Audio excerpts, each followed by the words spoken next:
few moments later. Everyone, আসসালামু আলাইকুম। আমি সঞ্জনা। কেমন আছো তোমরা সবাই? আশা করছি সবাই খুব ভালো আছো, আর আমি আল্লাহর রহমতে অনেক ভালো আছি। আর আজকের ভিডিওটা অনেকটা ইন্টারেস্টিং হতে চলেছে। আশা করি তোমরা থাম্বনেল টাইটেল থেকে বুঝতেই পারছো।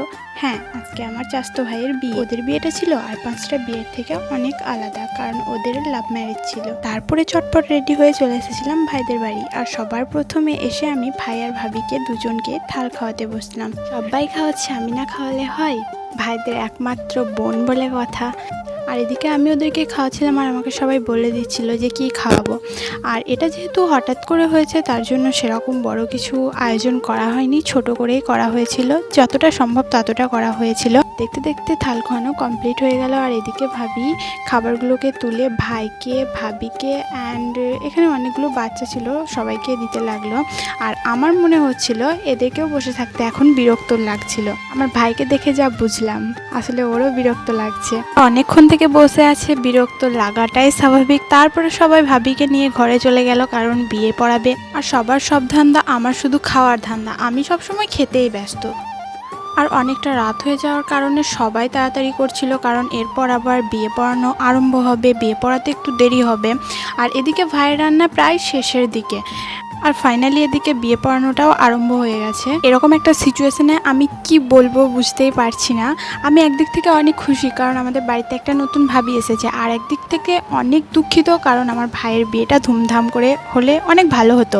এই মুহূর্তটা হচ্ছে একটা মেয়ের জীবনের সব থেকে বড় কষ্টদায়ক মুহূর্ত। যতই লাভ ম্যারেজ হোক না কেন, আমার ভাবির অবস্থা দেখে সত্যিই খুব খারাপ লাগছিল।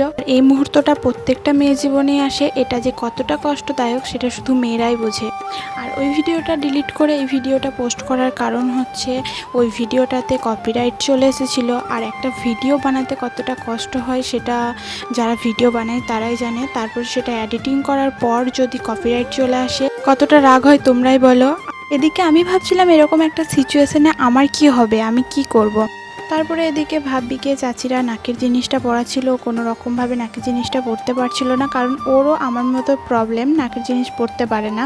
কিন্তু ওকে পরতেই হবে, কিছু করার নাই। তাই চাচিরা ওকে জোর করে পরাচ্ছিল। তারপরে ভাবিকে বিয়ে পড়ানোর শরবতটা নিয়ে এসে খাওয়ানো হলো। আর অর্ধেকটা ভাই খেয়েছিল, আর অর্ধেকটা নাকি ভাবিকে খেতে হবে, সেজন্য ভাবিকে এদিকে চাচিরা শরবতটা খাওয়াচ্ছিল। আর তারপরে ফাইনালি শরবত খাওয়া শেষ হয়ে গেল। আর শরবত খাওয়ার শেষ করেই আবার শুরু হলো নতুন একটা ঝামেলা। ভাবির হাতে কাঁচের চুড়িগুলো কোনো রকমভাবেই হচ্ছিল না, কারণ চুড়িগুলো একটু ছোট হয়ে গেছিলো।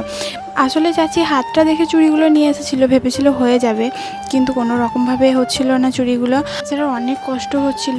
আর কিছু শাশুড়ি মায়ের মতো হয়, সত্যি এটা মানতে হবে। যে কাজগুলো কেউ পারছিল না, সেই চুড়িগুলো ওর শাশুড়ি মানে আমার চাচি ওকে পরিয়ে দিল।